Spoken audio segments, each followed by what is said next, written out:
Ciénaga Roja.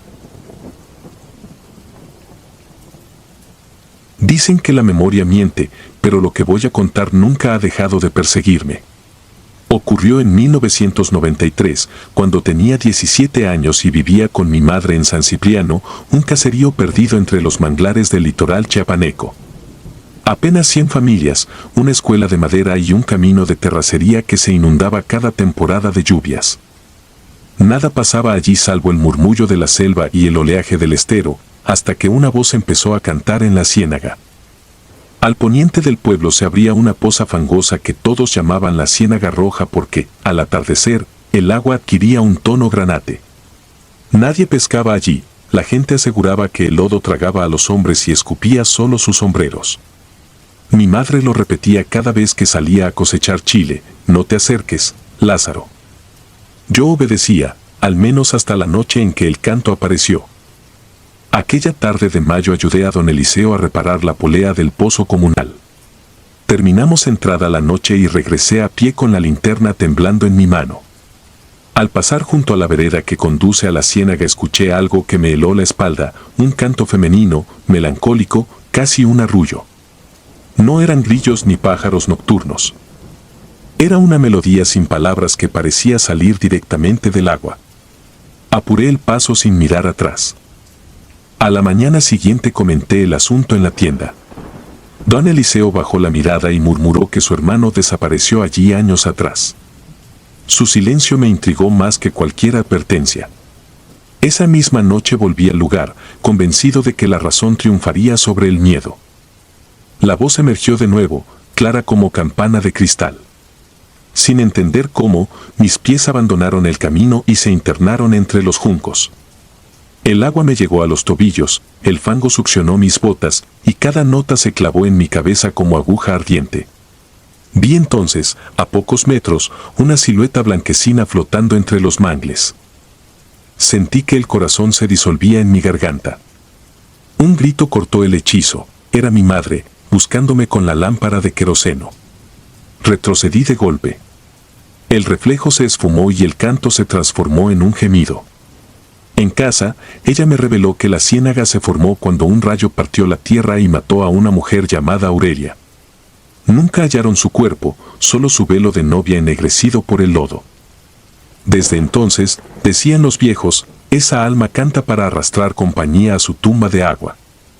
Pasó una semana en la que procuré evitar la vereda, pero la voz parecía avanzar conmigo. Cuando iba por las tortillas la sentía en el rumor de las bicicletas, cuando regaba las plantas surgía entre el zumbido de las abejas. Era tan suave que dudaba de mis oídos y, sin embargo, cada nota me dejaba un hormigueo en la lengua, como si hubiera mordido una pila. Una tarde el maestro Julián, al ver mi distracción, me pidió que me quedara después de clase. Me preguntó si consumía hierbas raras. No supe qué responder. Solo bajé la mirada y escuché cómo la lluvia empezaba a golpear el techo de lámina como si fuera un tambor funerario. La tercera aparición ocurrió durante la fiesta de San Pedro. Todo el pueblo se reunió en la cancha para cenar empanadas y bailar cumbias bajo foquitos de colores. Yo estaba en la orquesta soplando un viejo saxofón cuando, entre una canción y otra, el generador falló.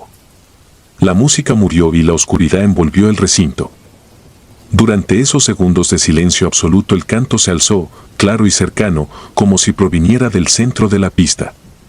La multitud se quedó muda, algunos pensaron que era un altavoz, pero bastó un segundo para que el pánico derribara mesas y dejara velas temblando sobre el piso.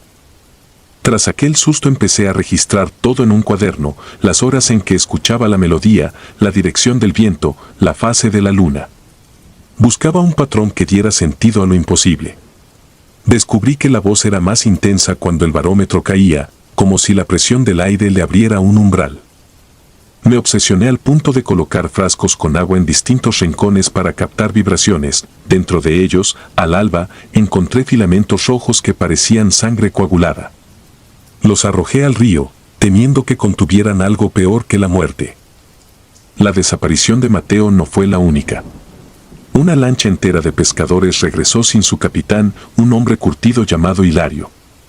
Los tripulantes juraban que lo vieron echarse al agua mientras tarareaba aquella misma melodía, como si alguien lo guiara bajo las olas. La iglesia se llenó de velas votivas, pero el cura apenas podía articular un sermón. La mitad del pueblo lo culpaba por no bendecir la ciénaga durante la última procesión. La otra mitad exigía quemar los juncos y drenar el lugar. El miedo se sentía en cada gesto, en cada puerta que se cerraba antes del anochecer. Comencé a enfermar. No soportaba la comida y las noches eran un desfile de pesadillas, mangles que se convertían en huesos, bocas que cantaban dentro de mis oídos. La curandera, doña Sabina, me pasó un ramo de albahaca y me colgó un saquito de copal. Sentí alivio unas horas, luego la fiebre regresó con más fuerza. Desesperado, decidí enfrentar aquello. Salí antes del amanecer, llevando un machete y una cuerda. La ciénaga roja estaba más quieta que nunca, lisa como un espejo de acero. Me planté en la orilla y esperé. El canto llegó despacio, pero esta vez sonaba a llanto de animal herido. La neblina se abrió revelando una figura de cabellera larguísima y piel azulada. Flotaba unos centímetros sobre el agua.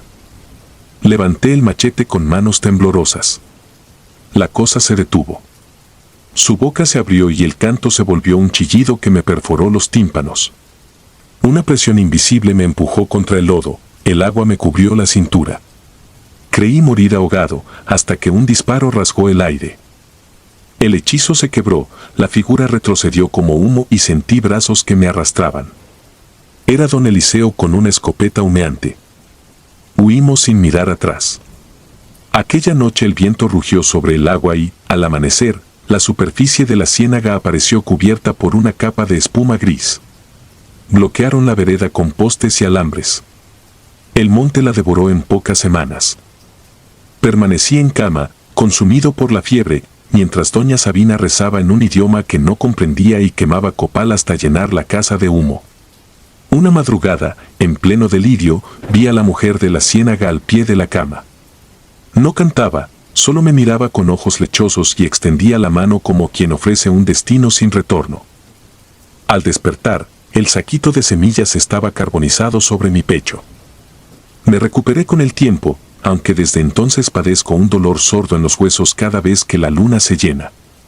En 1994 nos mudamos tierra adentro, lejos de los manglares. Sin embargo, todavía me despierto sudando cuando el viento sopla desde el mar. Entonces creo escuchar, muy lejos, aquella melodía sin palabras. No sé cuántos siguen desapareciendo allá. El camino se borró y el caserío se vació cuando la nueva carretera llevó empleos a otras tierras. Tal vez ya nadie recuerde la ciénaga roja. Yo, en cambio, llevo su canto incrustado en los huesos. Si cierro los ojos y contengo la respiración, puedo oírlo exactamente igual que aquella noche, una voz que promete consuelo y exige tu miedo como pago. A veces pienso en volver para demostrarme que todo fue un delirio de juventud.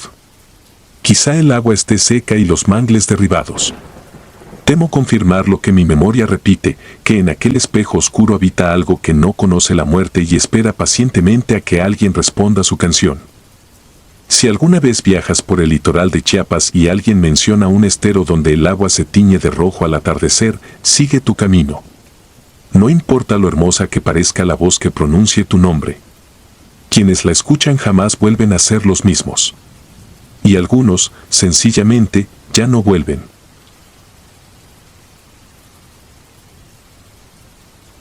Hijas del Cerro.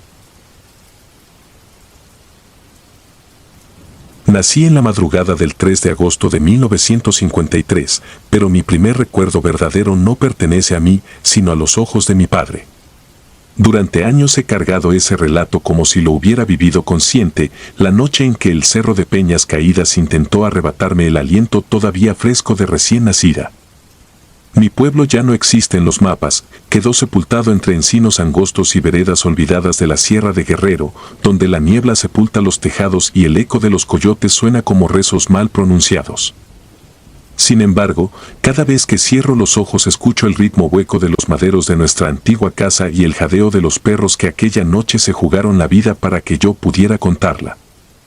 Mi padre, Lucio, era caporal de los cafetales comunitarios. Hombre serio, curtido por la lluvia ácida del trópico y por la certeza de que la montaña siempre cobra deudas. Cuando mi madre, Estela, quedó encinta, corrió la voz de que las hermanas del Alto, 3 mujeres mayores que habitaban una choza de ocote en la cumbre, bajaban para llevarse a los párvulos antes del primer llanto. Nadie sabía con qué propósito. Unos decían que las cambiaban por oro negro al diablo, otros, que se los bebían en infusiones de sangre para mantenerse eternamente viejas sin morir. Eso explicaba que Peñas Caídas fuera menguando, las familias preferían migrar que parir en tierra maldecida. La víspera de mi alumbramiento, el cielo se empurpuso con una luna que no llegó a nacer. Faltaban todavía 2 semanas para la fecha prevista, pero mi madre comenzó a sentir las contracciones justo a la hora en la que los gallos se vuelven sombras y los grillos se callan. Mi padre supo que no quedaba tiempo para huir. Recordó entonces las instrucciones del viejo Porfirio, un curandero que vendía remedios envasados en aguardiente. Si has de retar a las del Alto, has de tragarte tu propio miedo y pintar la casa con cal viva mezclada con sal y ceniza de maguey. Lucio encendió el farol de petróleo, trituró la cal hasta que se volvió polvo de hueso y la revolvió con agua de pozo y la ceniza caliente.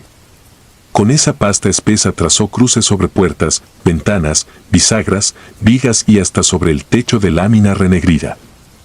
Después buscó ramas de romerillo, ruda y hojas de moquillo serrano, las sirvió en un jarro abollado y añadió un trago generoso de mezcal de nana, una bebida tan áspera que parecía tener filo. A esa pócima le llamaban brío de perro porque despertaba a las bestias con una furia que ni el hambre provoca. Con las manos aún manchadas de cal abrió la tranca del corral y sirvió la infusión a los 5 perros que custodiaban la parcela: Chamico, Tejón, Brava, Viborita y Requesón. Los animales olfatearon el vapor acre, bebieron sin vacilar y enseguida alzaron los hocicos al viento, inquietos, como si hubieran olido un rastro antiguo. Adentro, mi madre gruñía más que gemía. No hubo partera, en esos años las distancias eran mortales y la única carretera se derrumbaba con cada tormenta. Mi padre asistió el parto apoyándose en la memoria de haber recibido, años atrás, a sus propios hermanos. Colocó trapos hervidos sobre la mesa de pino y sostuvo a Estela mientras el candil proyectaba sombras danzantes en las paredes encaladas. Afuera, el monte susurraba una calma malsana. Cuando solté mi primer aliento, un chillido agudo que, según él, rasgó el silencio como cuchillo, la noche se quebró. Los perros empezaron a ladrar con una fiereza desconocida. No era un ladrido de aviso, sino un bramido furioso que se estrellaba contra la montaña y regresaba multiplicado. Mi padre dejó a mi madre arropada, tomó un puñado de sal gruesa y la esparció en el umbral. Después, a través de la rendija de la ventana, vio algo que le erizó la nuca: 2 figuras a contraluz de la bruma, sostenidas sobre sus 4 extremidades, oscilando como animalillos descompuestos. El cabello largo, desgreñado, les caía como mantos oscuros hasta el suelo. No caminaban, reptaban con un impulso silencioso y veloz, agitando los brazos como patas delanteras. La luz parca de una fogata lejana se reflejó en el relieve huesudo de sus espaldas. Lucio reconoció el peligro y empuñó un frasco de agua bendita que guardaba para los entierros. Mientras tanto, los perros se habían abalanzado sobre las intrusas con una rabia que parecía poseída. Gruñidos, chasquidos de mandíbula y un chillido humano se entremezclaron. El choque de aquellos cuerpos contra los troncos retorcidos del patio retumbó sobre el piso de tierra de la casa. Sin asomarse de nuevo, mi padre escuchó el crujir de garras arañando la madera, el golpe seco de los perros y una hedora hierba podrida que entró por las rendijas. De pronto, el vidrio de la ventana explotó hacia adentro salpicando astillas y fragmentos brillantes. Entre las cortinas de manta emergió un rostro que no era del todo humano, piel reseca como cuero viejo, surcada de cicatrices verdosas, labios agrietados que dejaban ver dientes hendidos y oscuros, ojos sin brillo. Huecos como carbones ardiendo sin llama. La cabeza se coló casi hasta el cuello, el cuerpo, en cambio, seguía suspendido afuera, sostenido por extremidades flacas y retorcidas. El aire se tornó helado y el farol titubeó con una llama temerosa. Mi padre avanzó 3 pasos y lanzó la bendición líquida. El agua chisporroteó sobre aquel rostro, dejando marcas humeantes como si hubiera sido aceite calentado al rojo. La criatura soltó un chillido metálico, se retiró bruscamente y se oyó su cuerpo chocar contra algo blando, quizá uno de los perros o la tierra. Los canes redoblaron sus ataques hasta que el bullicio se volvió un solo rugido confuso. Mi padre cruzó la ventana con un tablón y clavó 3 clavos sin importarle destrozarse los nudillos. Después reforzó la puerta con la mesa y se apostó frente a la cama, armado únicamente con un crucifijo de cedro. Mi madre, pálida, sostenía mi cuerpo contra su pecho, envuelto aún en el rebozo de algodón. Ella rezaba en silencio. Decía que la oración sin voz es la que más rápido vuela. Durante horas, el techo crujió con el peso de pezuñas inexistentes. Algo caminaba allá arriba, rascando la lámina con uñas finas. Las bisagras de la puerta se combaban cada tanto bajo embestidas que hacían vibrar toda la estructura. Los perros, pese al cansancio, mantenían un círculo defensivo, gruñendo y saltando. El tiempo se dilató como resina. Lucio calculó cada latido, 1, 2, 3, hasta que empezó a perder la cuenta y a confundir el tañido de su corazón con los golpes del exterior. Pensó que morirían allí, quemados por la furia de algo que no entendía. A las 3:30, quizá 4, el asedio cesó con una brusquedad que dolió en los oídos. Primero se apagaron los arañazos del techo, luego los gemidos en la puerta y, finalmente, los perros cayeron en un silencio sin jadeos. Solo quedó el leve zumbido de los mosquitos y el llanto tímido de mi madre, que no se atrevía a creer en la tregua. Lucio mantuvo la guardia hasta que el candil dio su último aliento y la oscuridad envolvió todo con un manto espeso. El amanecer llegó tímido, con un resplandor naranja entre la bruma. Cuando mi padre abrió la puerta, la luz reveló un patio hecho campo de batalla. Los 5 perros yacían tendidos sobre la tierra húmeda, cubiertos de arañazos y mordidas. Chamico se levantó primero, cojeando, luego Tejón, con una oreja desgarrada, Brava, Viborita y Requesón le siguieron con paso tembloroso.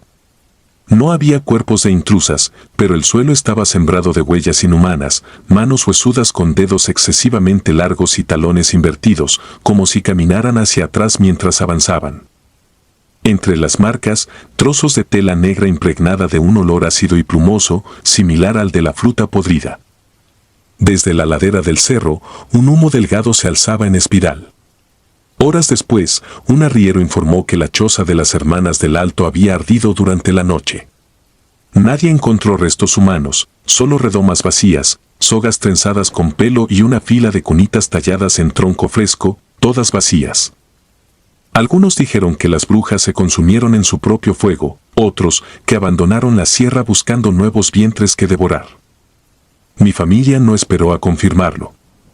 Antes del atardecer ya cargábamos los muebles en un carromato prestado, rumbo a la planicie donde comenzaba la carretera a Iguala. Dejamos atrás el cafetal, el corral y la casa pintada de cruces.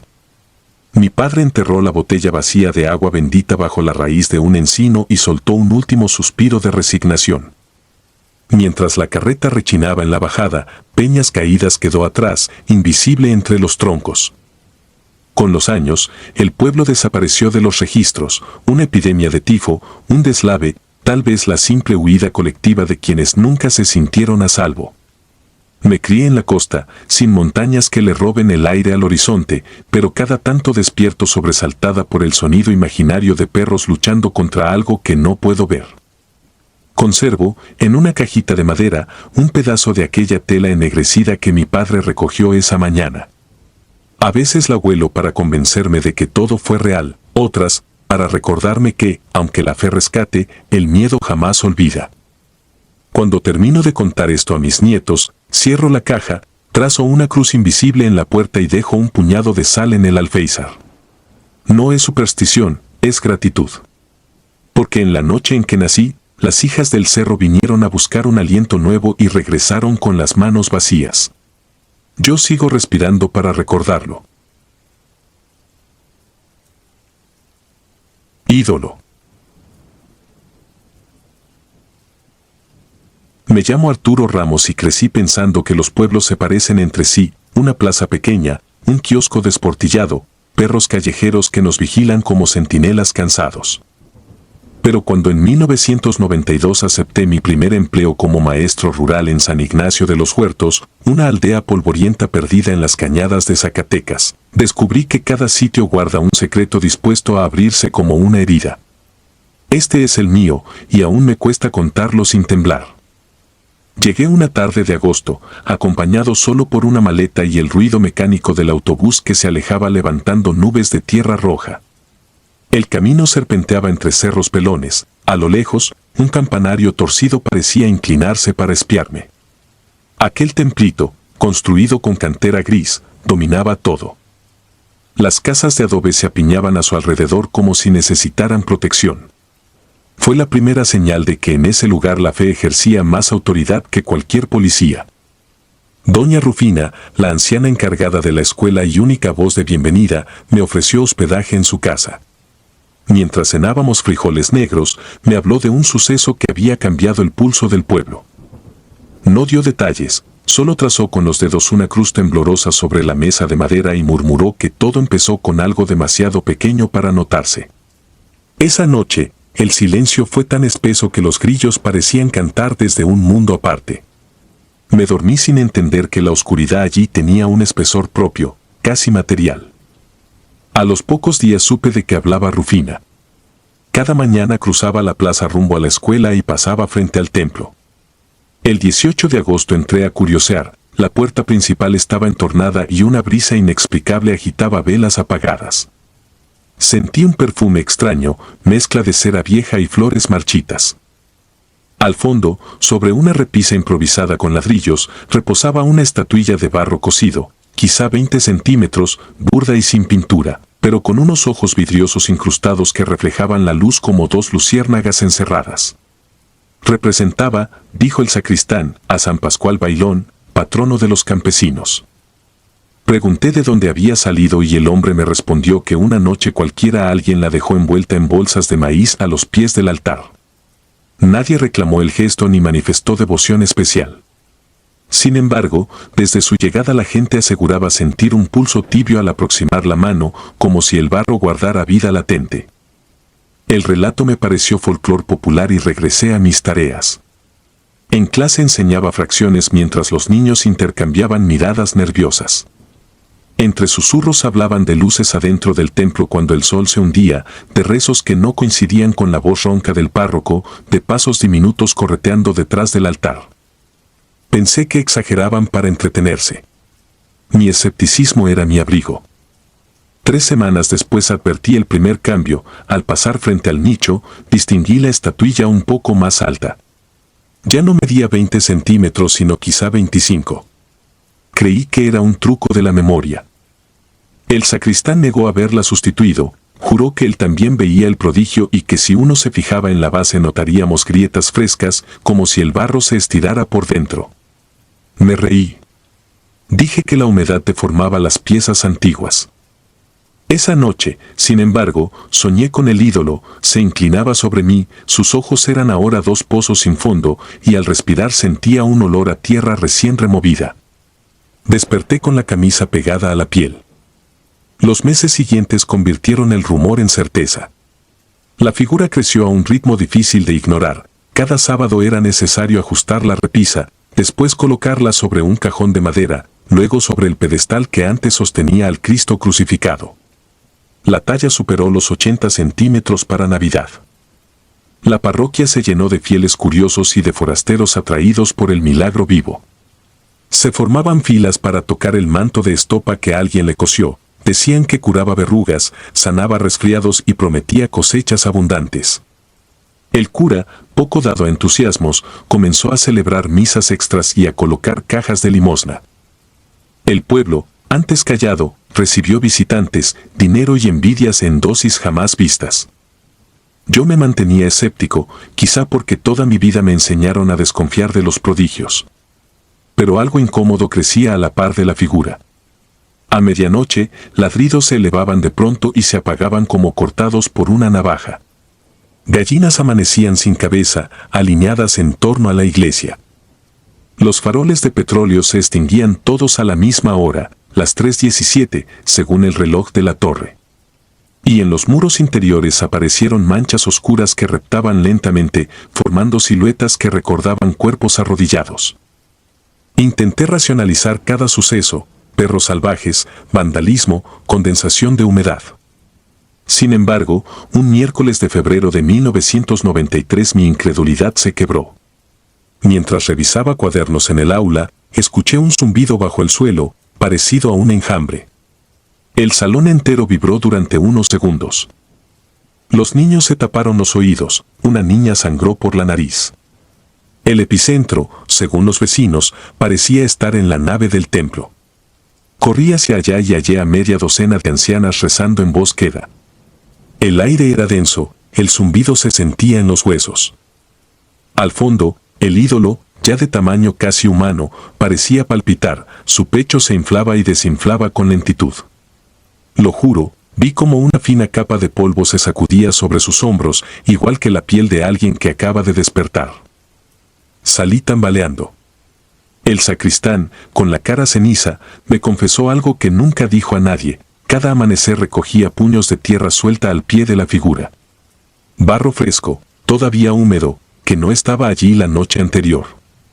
Había dejado de barrer por miedo a descubrir un hueco bajo el pedestal. Aquella noche no dormí. Pensé en preparar mi renuncia y marcharme al amanecer. No me dejaron. A las 4, cuando comenzaba a empacar, golpes frenéticos sacudieron la puerta. Era Rufina, llorando. Su nieto, Mateo, había desaparecido al volver de acarrear agua. El rastro se perdía cerca del atrio.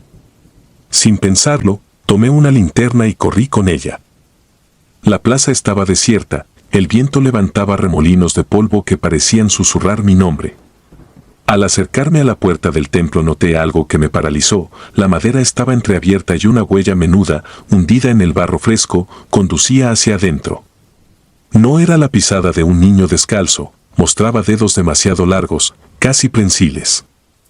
Empujé la puerta. El interior olía a sangre tibia. Sobre el altar, la figura alcanzaba mi altura. Sus ojos brillaban con un fulgor húmedo, la boca, antes apenas un trazo, era ahora una grieta vertical que parecía latir. El zumbido retornó, más fuerte. Bajo el pedestal, una hendidura se extendía hacia la oscuridad, como una madriguera recién horadada. Quise retroceder, pero algo se deslizó entre mis botas, un reguero de baba terrosa, salpicado de granos de maíz sin germinar. Comprendí entonces la magnitud de nuestra ignorancia. El ídolo no crecía, devoraba. Absorbía materia orgánica, carne, vida, lo que fuera necesario para revestirse de humanidad. Me abalancé al altar y hundí la linterna contra el rostro de barro. La lámpara se apagó de golpe, como si hubieran succionado la batería. En la penumbra sentí un aliento caliente, fétido, y escuché un crujido, igual al sonido que hace la leña al partirse. No sé cómo escapé, tengo lagunas y solo recuerdo salir a la plaza con la boca llena de polvo y las manos quemadas por ampollas invisibles. Al amanecer, grupos de vecinos rodearon la iglesia. La puerta estaba cerrada, asegurada por dentro con cadenas que nadie recordaba haber puesto. Desde ese día, jamás volvió a abrirse. El cura desapareció, el sacristán fue hallado colgado en el campanario. El resto del pueblo prefirió callar. Dijeron que las desgracias terminarían si nadie pronunciaba el nombre del santo. Yo partí unos días después, con la excusa de una maleta extraviada en la capital. Nunca regresé. Sin embargo, anoche recibí una carta sin remitente, escrita con tinta marrón. Solo decía, vuelve, el barro sigue creciendo. La abrí y un puñado de granos de maíz rodaron hasta mi escritorio, esparciendo un olor a tierra húmeda que reconocí al instante. Ahora escribo esto con la ventana cerrada y los cerrojos reforzados, aunque sé que el silencio del pueblo cabe en cualquier habitación. Cada crujido en la madera del piso me recuerda aquel sonido en la iglesia, cada sombra prolongada sobre la pared parece alargarse como esos dedos imposibles. No sé cuánto tiempo me queda antes de escuchar el zumbido bajo mis pies, anunciando que la tierra, de nuevo, se abre para alimentarlo. Dicen que los pueblos pequeños guardan las historias más grandes. Yo digo que algunas historias no deberían contarse, porque al contarlas uno les da raíces. Y cuando algo arraiga en la oscuridad, lo único seguro es que crecerá. Si esta confesión llega a tus manos, no busques San Ignacio de los Huertos en los mapas modernos. El gobierno lo declaró zona de deslave y lo desalojó. Pero si alguna vez viajas por las cañadas y sientes un perfume de cera vieja mezclado con tierra mojada, no sigas ese aroma. Si escuchas un zumbido que vibra en los dientes, huye. Y, por tu bien, nunca recojas figuras abandonadas, por diminutas que parezcan. El barro todavía está vivo, esperando otra tierra fértil donde hundir sus raíces.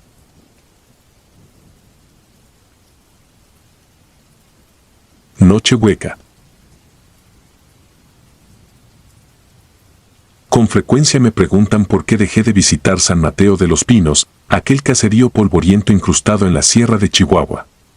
Prefiero decir que la vida me llevó a otros rumbos, aunque la verdad yace en una sola noche de 1997, una noche hueca, tan silenciosa que hasta los grillos parecían aguantar el aliento. Entonces tenía 11 años y acababa de despedirme de mi abuelo materno, recién convaleciente de una pulmonía. Mi padre y yo emprendimos el regreso a nuestra casa poco después de la 1 de la madrugada. El cielo, sin luna, parecía una losa de pizarra. San Mateo era diminuto, una veintena de casas de adobe, faroles desperdigados cubiertos de polvo y un camino serpenteante flanqueado por matorrales secos. Todo quedaba en penumbra salvo círculos amarillentos debajo de los focos. El aire olía a leña húmeda y a óxido. Mi padre marchaba unos pasos delante de mí, cargando en la mano derecha una linterna que apenas palpitaba. Cada crujido de la grava se esparcía como un eco dentro de un barril. Nunca he olvidado el momento exacto en que sentí que algo observaba. No lo escuché llegar, simplemente supe que ya estaba allí. Un cosquilleo me trepó desde la base de la nuca hasta coronarme el cráneo. Fue instintivo detenerme y voltear hacia el baldío que se abría a nuestra izquierda, un claro que antaño fue potrero y ahora era un terreno pelón de tierra resquebrajada. En mitad de ese vacío se erguía una figura negra, altísima, sin contornos definidos, como si un pedazo de la noche hubiera decidido erguirse sobre sí mismo. No portaba sombrero, no distinguí cabello ni ropa. Solo una silueta compacta, más oscura que todo lo demás. No emitía sonido ni respiración, pero su presencia era abrumadora, casi punzante. Sentí la garganta seca. «Papá», susurré, apenas moviendo los labios. Él se detuvo, alzó la linterna y clavó la vista en la nada. No dijo mi nombre ni preguntó qué ocurría, simplemente apagó la luz y murmuró con voz pétrea: «No mires más. Camina». Aquella orden no fue un regaño sino un ruego comprimido. Cuando reanudamos el paso, el pueblo entero pareció apagarse. El viento dejó de mover las ramas de los mezquites y mi propio corazón retumbaba tan fuerte que me pensé sorda. Quise obedecer, pero la curiosidad me doblegó, giré ligeramente la cabeza. La figura permanecía en el mismo sitio, aunque ya no estaba de pie. Se doblaba hacia adelante con una flexibilidad antinatural, como una bisagra al revés, hasta que las manos, o lo que fueran, tocaron el suelo. Después avanzó de costado, casi reptando, clavando las puntas de sus extremidades en la tierra seca sin levantar polvo. El terror no llegó como un grito, sino como una cortes de realidad. Comprendí que aquello no intentaba imitar a un humano, más bien ensayaba, exploraba los límites de una forma que le resultaba ajena. Y lo hacía avanzando en nuestra dirección. Volteé al frente. Mi padre comenzó a rezar entre dientes en un tono que yo nunca le había escuchado. Sus palabras se mezclaban con una respiración entrecortada. Pasamos frente a la vieja escuela abandonada. Sus ventanas oscuras parecían cuencas vacías. Entonces llegó un chasquido seco, como ramas al partirse, pero cargado de humedad, un sonido de huesos torciéndose de manera imposible. Me estremecí hasta los talones. No necesité volver a mirar para saber que la cosa se desplazaba cada vez más rápido. El suelo vibraba con un golpeteo inconsistentes, cortos y largos, como si cambiara de galope a arrastre a su antojo. Faltaba solo una cuadra para llegar a casa cuando la linterna de mi padre explotó en un destello breve y quedó muerta. Un hedor agrio, entre sangre rancia y tierra húmeda, nos rodeó. Él me apretó la muñeca con la fuerza de una prensa. Alcancé a ver la silueta en mi visión periférica, ahora se movía en cuatro, elevando un lomo exagerado, las extremidades tan largas que la panza casi no rozaba el suelo. Le colgaba algo que parecía un cuello demasiado largo o una especie de lengua oscura que se arrastraba.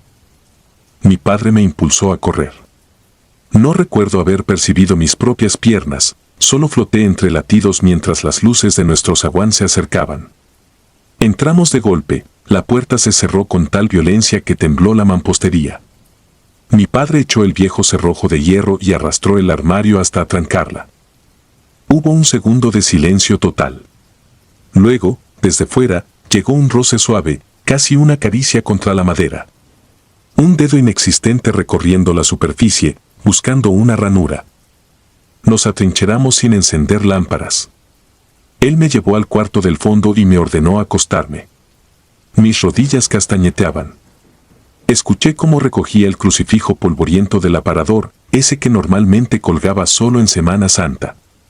Se quedó en la sala, repitiendo salmos con voz baja pero firme. A cada rato, el roce regresaba, seguido de un golpeteo diminuto en las ventanas, algo así como uñas probando la resistencia del vidrio. Después un silencio largo, seguido de un crujir de madera en el techo. Creí percibir un aliento frío colándose por las rendijas. No sé a qué hora me venció el sueño. Desperté con la sensación viscosa del amanecer. La casa se veía intacta, pero mi padre exhibía un rostro demacrado, los ojos inyectados y la barba cubierta de polvo blanco. No pronunció una palabra. Llenó un cubo con agua del pozo, disolvió un puñado de sal y roció cada esquina. Después caminó hasta la sacristía del pueblo, regresó con una botellita de plástico llena de agua bendita, algo que, igual que mi madre en aquella época, él jamás había considerado necesario. Durante semanas no me dejó salir sola. Apagaba todas las luces antes de las 10 y colocaba cáscaras de ajo en los alféizares. Cada noche se sentaba en la mecedora del corredor, crucifijo en mano, mirando la oscuridad. Al cabo de un mes, la familia debió regresar a Chihuahua capital y nunca supimos si alguien más vio aquello. Los pocos a quienes conté la historia se encogieron de hombros, la sierra está llena de fábulas. Mi padre solo decía que hay sombras que no caminan, sino aprenden, y que uno jamás debe enseñarles más de lo que ya saben. Pasaron años antes de que yo volviera, y lo hice cuando la salud de mi abuelo se agravó. San Mateo me recibió con sus mismos faroles amarillos, pero la vieja escuela había sido derribada y el terreno convertido en cancha de basquetbol. De noche no había niños jugando, por supuesto. Fui hasta allí con el pretexto de recordar viejos tiempos, aunque la verdadera razón era otra, necesitaba constatar que nada quedaba de aquel potreros baldío donde la sombra nos vio pasar. Cerré los ojos y agucé el oído. No escuché grillos. El viento soplaba, sí, pero soplaba hueco, sin contenido. No hubo chasquidos ni un olor agrio. Y sin embargo, algo faltaba. De pronto comprendí que no era el riesgo lo que me aterraba, sino la certeza de que la cosa nunca abandonó aquel lugar. El potrero podía haber desaparecido, pero el espacio que había ocupado seguía intacto, invisible, agazapado bajo la capa recién vertida de cemento y pintura blanca. El presentimiento me oprimió el pecho. Me vi a mí misma 11 años atrás, la linterna moribunda, el ruego de mi padre. El aire se espesó con un perfume metálico que brotó de la nada. Recordé las palabras que él nunca me dijo con claridad: no les enseñes dónde vives, porque entonces querrán aprender la puerta. Sentí el silbido del viento en la nuca y me marché sin volver la vista. Hoy escribo esta confesión desde un cuarto luminoso en la ciudad. Aún así, cada noche cierro ventanas, esparzo sal en las esquinas, rezo con un fervor que jamás creí necesario. Sé que San Mateo de los Pinos sigue allí, quieto como un suspiro viejo, y también sé que algunas sombras pueden cruzar kilómetros si uno les ofrece atención suficiente. Por eso, cuando la oscuridad se despliega detrás de la cortina y parece palpitar, finjo no verla y aprieto la almohada contra el oído. No me atrevo a mirar. Recordar es suficiente para mantenerme despierta. Los ojos de la noche, una vez aprendieron a moverse, no necesitan permiso para seguir buscando. Sangre consagrada. Siempre creí que los odios heredados se extinguen con los años, pero aprendí que, bajo la corteza inerte de un pueblo, las viejas raíces siguen vivas y más venenosas que nunca. Me llamo Manuela López y lo que voy a relatar sucedió en 1982, cuando yo tenía 23 años y todavía vivía en la Sierra de Guerrero, entre los caseríos de El Arenal y La Concepción. A simple vista, ambos pueblos parecían dos manchas de tejas rojas en medio de los pinos, en realidad, eran dos fauces dispuestas a devorarse. Durante 70 años, los viejos contaban la misma historia, una partida de ganado robada, 3 hombres asesinados y un juramento de venganza que se transmitía como un sacramento oscuro. Se prohibía comerciar, casarse o siquiera saludar al vecino del otro lado de la cañada. Se decía que quien cruzara la divisoria traicionaba la sangre. Aún así, el monte es extenso y los límites se desdibujan al atardecer. Éramos 5 hermanos. Yo ocupaba el segundo sitio. La menor, Selena, recién había cumplido 18. Siempre fue curiosa, esbelta y silenciosa, pero ese verano la noté distinta. Cada tarde, cuando el sol caía detrás del monte, desaparecía durante casi una hora. Volvía con la ropa empolvada y los ojos encendidos, como si caminara desde un lugar más luminoso que el nuestro, aunque nadie supiera cuál. Al principio pensé que llevaba tortillas a una tía lejana, luego dudé. Mi madre notaba las ausencias, pero callaba. Una tarde, mi hermano mayor y yo decidimos seguirla, ocultos tras las nopaleras. La vimos bajar por el viejo sendero del río, ignorar la vereda principal y adentrarse en un bosque denso, hasta llegar a la colina donde se alzaba la ermita de San Uriel, una capilla abandonada desde las primeras matanzas. Ante la puerta rota la esperaba un muchacho alto, moreno, de cabello muy corto. No hablamos, bastó ver el abrazo que se dieron para saber que Selena había cruzado la divisoria. En casa callamos, tal vez por miedo, tal vez por no romperle ese espejo de felicidad. Sin embargo, mi padre don Rafael descubrió el secreto al notar que la jarra de agua quedaba intacta cada tarde y que las manos de Selena olían a romero y no a jabón. El día que la interrogó, ella inventó torpes excusas. Entonces se la sentenció a no salir sin compañía. Aquella decisión encendió algo más que tristeza en mi hermana, encendió la desesperación. Durante una semana la vigilamos. La escuché llorar de madrugada con un murmullo apenas audible, nombrando a alguien, Mateo, no me olvides. Pero la vigilancia no dura para siempre. La noche del 15 de julio el viento soplaba caliente y denso, anunciando tormenta. Mi padre bebía café mientras afilaba su machete, mi madre rezaba. Me dormí tarde, agotada, hasta que un crujido de ventanas me arrancó del sopor. Me incorporé y distinguí la silueta de Selena descolgándose hacia el patio. Afuera, a contraluz de un relámpago, aguardaba Mateo. Desperté a mi padre y a mi hermano mayor. Salimos con una lámpara de pilas y un rifle viejo.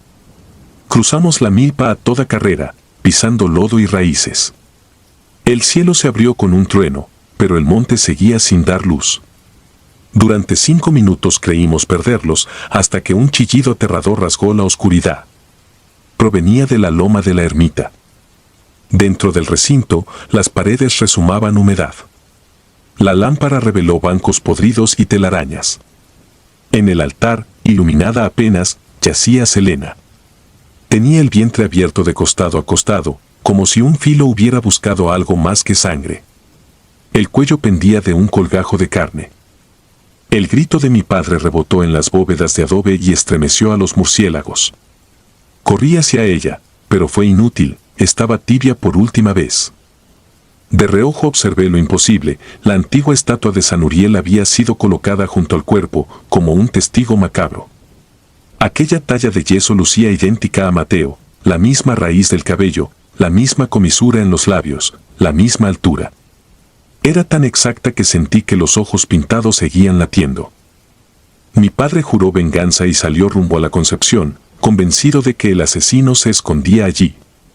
No pude dejarlo solo. La ira le dictaba los pasos, y el rifle resaltaba como una amenaza blanca bajo el relámpago. En 20 minutos irrumpimos en la plaza de la Concepción, donde los perros ladraban, las ventanas se abrían y los hombres salían con linternas. Mi padre gritó el nombre de Mateo, describió su rostro y exigió su entrega. Pero nadie reconocía a tal persona. El alguacil, sorprendido por nuestras ropas ensangrentadas, juró que en su lista de habitantes no figuraba aquel nombre ni aquella descripción. Entre la multitud alguien pronunció una frase que me heló: el único joven que se le parece es el arcángel de la ermita.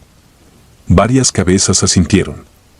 Temí que mi padre entendiera ese juego siniestro, pero ya era tarde. Avanzó hacia la iglesia del pueblo y, de una patada, derribó la puerta.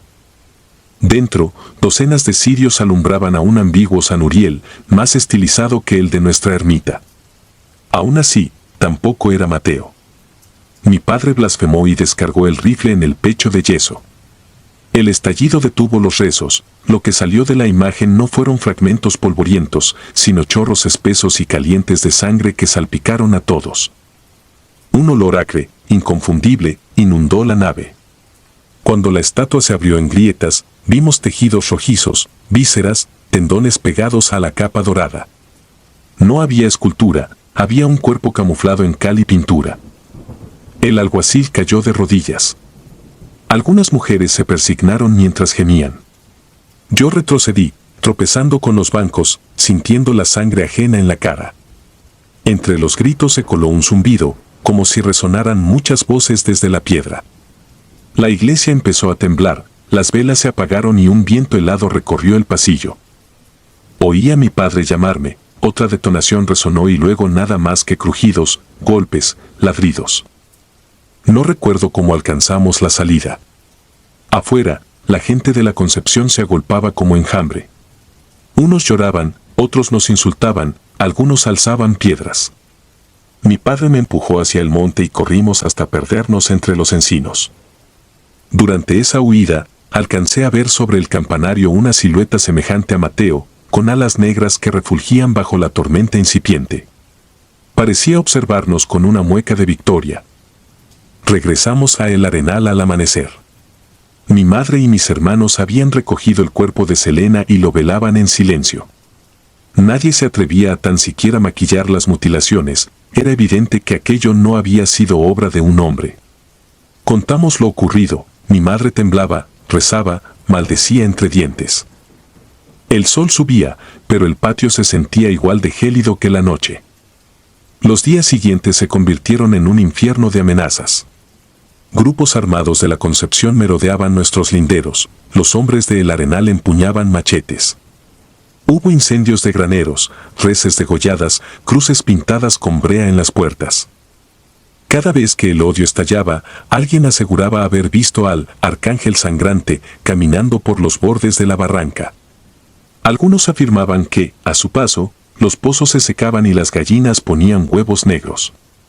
Yo dejé de dormir, cada silbido del viento me recordaba el chirrido metálico que oí en la iglesia antes de que todo se quebrara.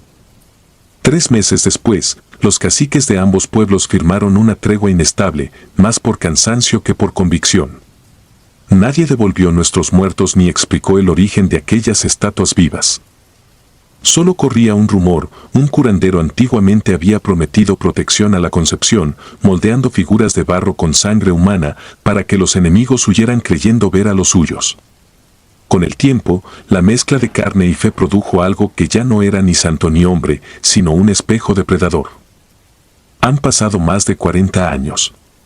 El camino que separa El Arenal y la Concepción está cubierto por zarzas y ruinas de casas quemadas. Muchos jóvenes ignoran por qué sus abuelos no cruzan la cañada, pero repiten la desconfianza como un rezo inconsciente. Yo, en cambio, lo recuerdo todo. Sé que bajo las paredes derrumbadas de la antigua ermita el suelo permanece negro, como si la tierra rechazara absorber cierta sangre. Por las tardes, cuando el viento llega desde la barranca, aún percibo el aroma dulzón y corrupto de aquella estatua, y el monte entero parece susurrar el nombre de mi hermana. Si alguna vez viajas por la Sierra de Guerrero y encuentras 2 pueblos que jamás se miran, da media vuelta. Hay gentes, imágenes y promesas que prefieren quedarse encerradas en sus propias sombras. Y si en medio del camino oyes un tono de voz que imita a quien más confías, tápate los oídos. Porque lo que finge tu rostro, tu voz o tu fe rara vez busca tu salvación.